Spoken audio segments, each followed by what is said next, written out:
अस्सलाम वालेकुम। Doctor Ashiq Hussain Kharal, managing director bright way addiction and psychiatric clinic. आज हम नशे के ऊपर बात करेंगे। हमारे आजकल जो कॉमन नशे हैं उसमें आइस सबसे ज़्यादा है, दूसरे नंबर पे हेरोइन है, चरस है, कोकेन है, अल्कोहल है।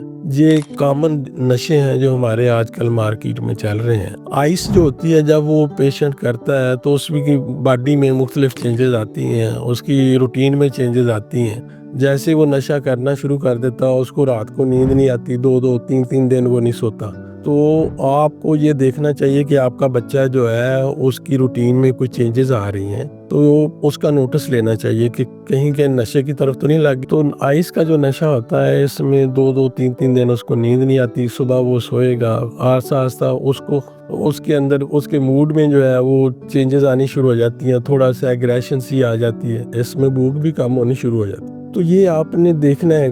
दूसरा ये है कि उनकी आँख में जो पुतली होती है जिसको हम पीपल कहते हैं, अगर देखेंगे तो वो उनकी डायलेट होगी, तो ये भी आपने देखना। दूसरा उनका फेस जो होता है उसके लुक जो है वो भी चेंज होनी शुरू हो जाती है। तो इससे आपको अंदाज़ा होगा कि आपके बच्चे जो है उसमें कुछ चेंजेस आ रही हैं, तो ये क्या वजह है उसकी चेंजेस आने की, या सारी उसकी रूटीन चेंज होने की। तो ये से आपको अंदाज़ा हो जाएगा कि वो कहीं नशे की तरफ या इस चीज़ की तरफ तो नहीं चला गया। इसी तरह दूसरे नशों में भी ये सारी चीज़ें होती हैं, लेकिन कुछ नशे ऐसे हैं जिसमें जो है वो भूख बढ़ जाती है। जैसे चरस है उसमें भूख बढ़नी शुरू हो जाती है, तो वो पहले से ज़्यादा खाना शुरू कर देते हैं। बाकी ये है कि जो आइस होती है इसमें थोड़ा अरसा जब वो करेंगे तो उसके दांत जो है वो भी ख़राब होने शुरू हो जाते हैं, उसके गुर्दों पे भी, हार्ट पे भी, सब चीज़ों पे असर पड़ना शुरू हो जाता है। शुरू में तो उनको बड़ा मज़ा आता है, उसमें उनका मूड बड़ा एलिवेट हो जाता है, बढ़ जाता है, अच्छा हो जाता है, उनको हर चीज़ अच्छी नज़र आती है। वो कहते हैं कि ये तो बहुत अच्छी चीज़ है, वो फिर उसको कंटिन्यू करते हैं। लेकिन थोड़े अरसे के बाद उनका मूड जो है वो चिड़चिड़ापन उनके अंदर आ जाएगा, एग्रेशन आनी शुरू हो जाएगी, तो इसका हमें नोटिस लेना चाहिए। तो इस तरह ये है कि जब पेशेंट वो हमारे पास फिर वो आते हैं तो हम वो पूछते हैं कि कितना अरसा लगेगा, तो हम उनको बताते हैं कि ये कम से कम 90 डेज़ 100 डेज़ का पीरियड है।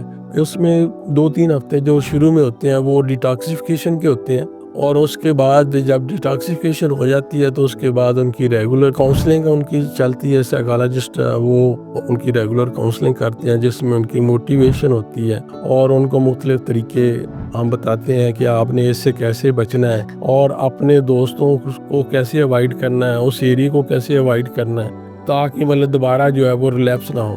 तो फैमिली को भी कहते हैं, हम बताते हैं कि आपने इसके ऊपर नज़र रखनी है जब ये घर वापस जाए। और दूसरा ये है कि रेगुलर इसका फॉलो अप रखना है। आपने क्लिनिक को शुरू में जो है वो हफ्ते 2 हफ्ते के बाद विज़िट करना है, इसी तरह फिर महीने बाद, 2 महीने बाद, ताकि वो उसको एहसास इस चीज़ का हो कि मैंने वहाँ जाना है। अगर कोई ऐसी बात हुई तो वो पता लग जाएगा। इस तरीके से वो जो है ना दोबारा जो है कोशिश करता है कि मैं नशा ना करूँ। जब वो दोबारा घर जाते हैं तो आपने कोशिश करनी है कि उनके दोस्तों पे नज़र रखें और उस सोसाइटी में जाने से नज़र रखें, ताकि उन लोगों में दोबारा ना जाके बैठे। अगर उनमें जाकर बैठ गया और वो एक दफ़ा भी नशा कर लिया तो हमारे ब्रेन में जो रिसेप्टर होते हैं वो दोबारा एक्टिवेट हो जाते हैं। फिर बंदे के कंट्रोल में नहीं रहता कि उसको कंट्रोल करे कि मैं ना करूं, फिर वो मजबूर हो जाता है उसको करने के ऊपर। तो ये सारी चीज़ें जो है ये आप लोगों ने कंट्रोल करना है। और दूसरा ये है कि कभी भी उसको इस चीज़ का ताना ना दें कि आप ये कर रहे हैं। बुरी बात तो है, लेकिन वो किसी ना किसी तरीके से गलत रास्ते पे चढ़ गया किसी वजह से भी, उसको इनकरेज करें ताकि वो उसके अंदर मतलब हौसला ना टूटे, वो हिम्मत करे कि मैंने इसको छोड़ना और इसमें से निकलना है। आपका कोई अपना, कोई प्यारा हो, कोई रिलेटिव हो या दोस्तों में कोई हो, तो जैसे भी आपको कोई पता लगे तो आप हमारे साथ रब्ता करें। इंशाल्लाह हम आपकी पूरी हेल्प करेंगे कि वो इसमें से निकल जाए।